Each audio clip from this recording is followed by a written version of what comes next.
नमस्ते दोस्तों।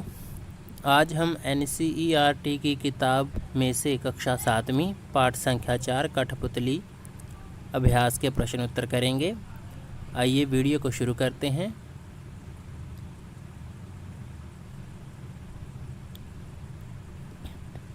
प्रश्न संख्या 1, कठपुतली को गुस्सा क्यों आया? उत्तर है, कठपुतली को गुस्सा इसलिए आया क्योंकि उसे सदैव दूसरों के इशारों पर नाचना पड़ता है और वह लंबे अरसे से धागे में बंधी है। वह अपने पाँवों पर खड़ी होकर आत्मनिर्भर बनना चाहती है। धागे में बंधना उसे पराधीनता लगता है, इसीलिए उसे गुस्सा आता है। प्रश्न संख्या 2, कठपुतली को अपने पाँव पर खड़ी होने की इच्छा है, लेकिन वह क्यों नहीं खड़ी होती? उत्तर है, कठपुतली स्वतंत्र होकर अपने पाँव पर खड़ी होना चाहती है, लेकिन खड़ी नहीं होती क्योंकि जब उस पर सभी कठपुतलियों की स्वतंत्रता की जिम्मेदारी आती है तो वह डर जाती है। उसे ऐसा लगता है कि कहीं उसका उठाया गया कदम सबको मुश्किल में ना डाल दे। प्रश्न संख्या 3, पहली कठपुतली की बात दूसरी कठपुतलियों को क्यों अच्छी लगी? उत्तर है, पहली कठपुतली की बात दूसरी कठपुतलियों को बहुत अच्छी लगी क्योंकि वह भी स्वतंत्र होना चाहती थी और अपने पाँव पर खड़ी होना चाहती थी।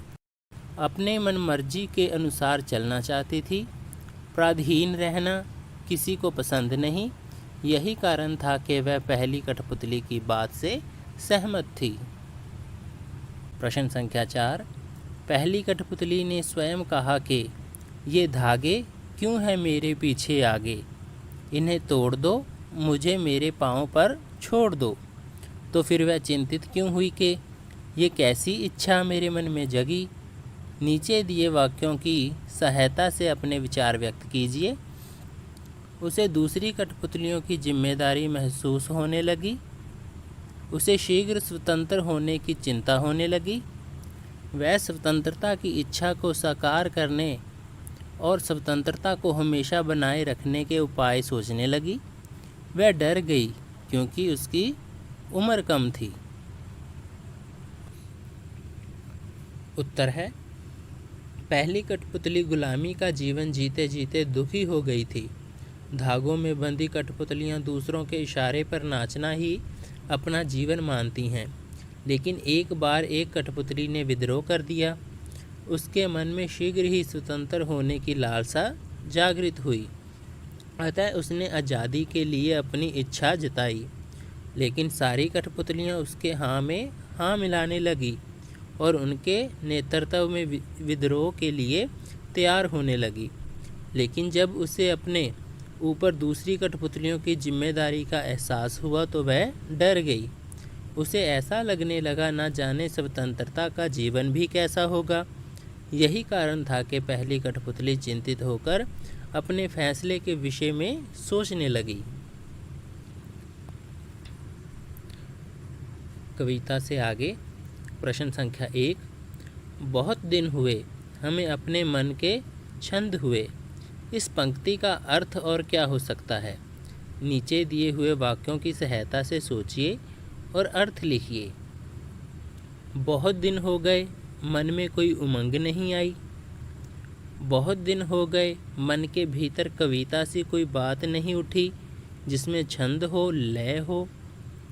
बहुत दिन हो गए, गाने गुनगुनाने का मन नहीं हुआ। बहुत दिन हो गए, मन का दुख दूर नहीं हुआ और ना मन में खुशी आई। उत्तर है, बहुत दिन हुए हमें अपने मन के छंद छुए। इसका ये अर्थ है कि बहुत दिन हो गए, मन का दुख दूर नहीं हुआ और ना मन में खुशी आई। अर्थात कठपुतलियाँ परतंत्रता से अत्यधिक दुखी हैं। उन्हें ऐसा लगता है जैसे वे अपने मन की चाह को जान ही नहीं पाती। पहली कठपुतली के कहने से उनके मन में आज़ादी की उमंग जागी। प्रश्न संख्या 2, नीचे 2 स्वतंत्रता आंदोलनों के वर्ष दिए गए हैं। इन दोनों आंदोलनों के 2 स्वतंत्रता सेनानियों के नाम लिखिए। क सन 1857, सन 1942। उत्तर है सन 1857 के स्वतंत्रता सेनानी हैं महारानी लक्ष्मीबाई और मंगल पांडे। 1942 के स्वतंत्रता सेनानी हैं महात्मा गांधी और पंडित जवाहरलाल नेहरू। अनुमान और कल्पना। प्रश्न संख्या 1, स्वतंत्र होने की लड़ाई कठपुतलियाँ कैसे लड़ी होंगी और स्वतंत्र होने के बाद स्वावलंबी होने के लिए क्या क्या प्रयत्न किए होंगे। यदि उन्हें फिर से धागे में बांधकर नचाने के प्रयास हुए होंगे तब उन्होंने अपनी रक्षा किस तरह के उपायों से की होगी। उत्तर है स्वतंत्र होने के लिए कठपुतलियाँ लड़ाई आपस में मिलकर लड़ी होगी, क्योंकि सबकी परेशानी एक जैसी थी और सबको एक जैसे धागों से स्वतंत्रता चाहिए थी। पहले सभी कठपुतलियाँ से विचार विमर्श किया होगा।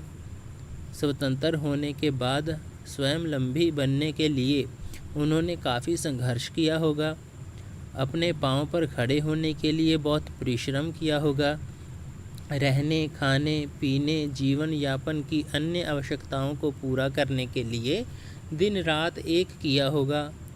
यदि फिर भी उन्हें धागे में बांधकर नचाने का प्रयास किया गया होगा तो उन्होंने एकजुट होकर इसका विरोध किया होगा, क्योंकि गुलामी में सारे सुख होने के बावजूद आज़ाद रहना ही सबको अच्छा लगता है। उन्होंने सामूहिक प्रयास से ही शत्रुओं की हर चाल को नाकाम किया होगा। इस तरह उन्होंने अपनी आज़ादी कायम रखी होगी। भाषा की बात। प्रश्न संख्या 1, कई बार जब 2 शब्द आपस में जुड़ते हैं तो उनके मूल रूप में परिवर्तन हो जाता है। कठपुतली शब्द में भी इस प्रकार का सामान्य परिवर्तन हुआ है। जब काठ और पुतली 2 शब्द एक साथ हुए, कठपुतली शब्द बन गया और इससे बोलने में सरलता आ गई। इस प्रकार के कुछ शब्द बनाइए, जैसे काठ से बना कठ गुलाब, कठ फोड़ा। उत्तर है हाथ और करघा, हथकरघा। हाथ और कड़ी, हथकड़ी। सोन और परी, सोनपरी। मिट्टी और कोड़, मटकोड़ या मटमैला। हाथ और गोला, हथगोला। सोन और जूही, सोन जूही। प्रश्न संख्या 2, कविता की भाषा में लय या तालमेल बनाने के लिए प्रचलित शब्दों और वाक्यों में बदलाव होता है। जैसे आगे पीछे अधिक प्रचलित शब्दों की जोड़ी है, लेकिन कविता में पीछे आगे का प्रयोग हुआ है। यहाँ आगे का बोलिए धागे से ध्वनि का तालमेल है। इस प्रकार के शब्दों की जोड़ियों में आप भी परिवर्तन कीजिए। दुबला पतला, इधर उधर, ऊपर नीचे, दाएं बाएं, गोरा काला, लाल पीला इत्यादि। उत्तर है पतला दुबला, इधर उधर, नीचे ऊपर, काला गोरा, बाएं दाएं, उधर इधर इत्यादि।